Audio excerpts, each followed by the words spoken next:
Game number 2 is getting underway right now with ErA versus Powder. Powder, I expect to continue to bring aggression. We might even see him bring out that aggro paladin deck we've seen. Whoa!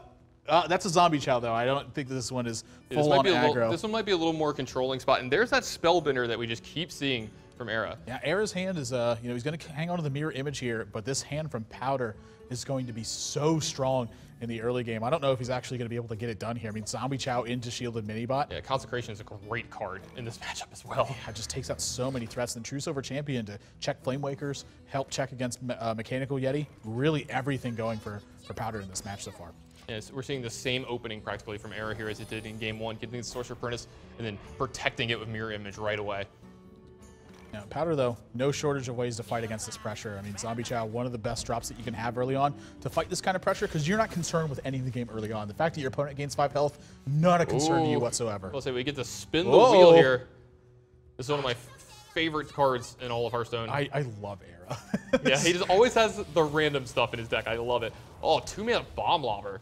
I'm actually a really big fan of this card. A lot of people know I'm a big Arena player. That card is almost unbeatable in Arena. Sometimes it is. So he's going to take out Zombie Chow here, wants to make sure that he has enough time to maybe take out the Shielded Minibot. But Powder, plenty of ways to start adding to this board. And if ErA doesn't find a way to take advantage of this quickly, he's going to find himself very far behind. He's going to play a True Silver Champion here and take care of the Sorcerer's Apprentice, everything going Powder's way. Yeah, I mean, Powder does have a way to check those Bomb Lobber as well, so this may be a Mechanical Yeti turn from ErA. Try to force Powder to take some extra damage here where maybe he doesn't want to. I mean, Hero Power into Bomb Lobber's got to be the play here, right? Yeah, he's going to Hero Power into Bomb Lobber here for sure. I mean, the only thing is, if you do play Mechanical Yeti, you do get the attack of both the minion and the weapon, most likely.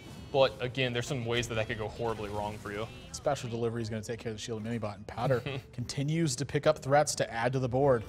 Make sure he can maintain his control throughout the course of the game. If he weathers this storm that ErA is about to throw at him, Powder's going to have a major advantage.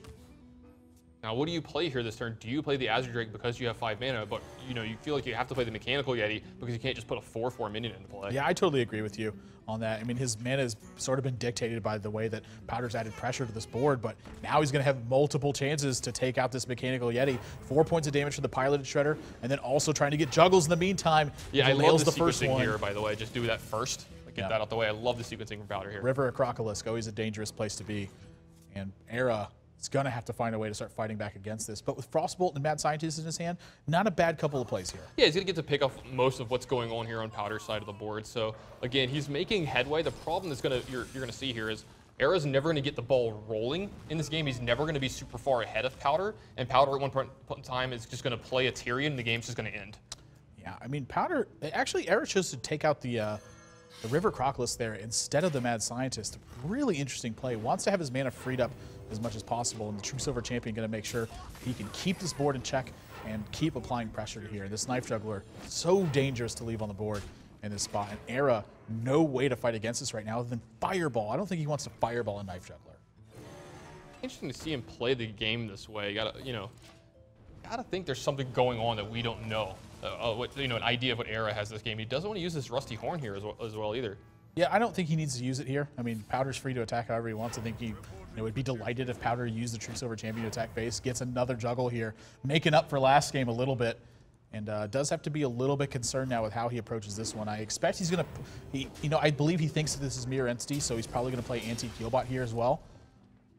I mean, yeah, ErA is in kind of in a bad spot here. Is way on the back foot, and that is, I'm guessing, the Spellbender. Yeah, I mean, that's the two secrets we've seen from him constantly is Mirror Entity and Spellbender. Azure Drake could have hit the board here, but, Ooh. That's going to be a good one here later in the game. He's already got an Emergency Cool and a Rusty Horn in his hand with his other 2 Fireballs.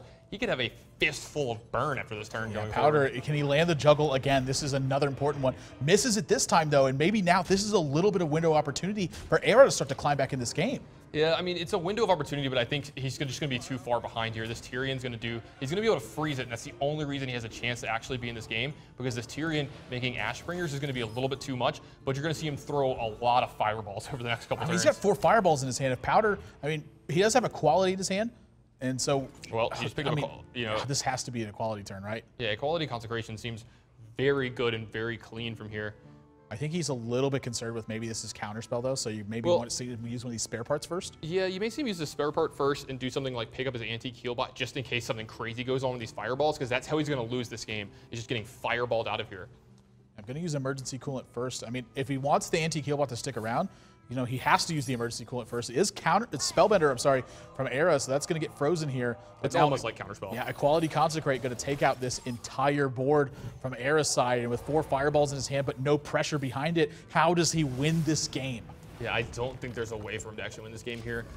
Maybe if he draws Mirror Image into, well, he's already used both of them, so yeah, it's going to be very difficult. Yeah, I don't think he can possibly win. ErA's just going to throw out a well played here. Not even going to try to finish this one up. Not letting Powder finish this game. Black Knight was added to ErA's hand at the very end there. But Powder, his early game aggression has been absolutely monstrous so far. ErA, and not able to take advantage of the fact that he's getting these early starts with stuff like Sorcerer's Apprentice and then Mirror Image to follow it up. I mean, cards like Arcane Intellect feel like they're so key to his strategies. His hands early on feel like they're just cluttered with burn spells. Yeah, he's been drawing the Fireballs and the Frostbolts a little bit too much early, not actually applying pressure with any minions early in the game.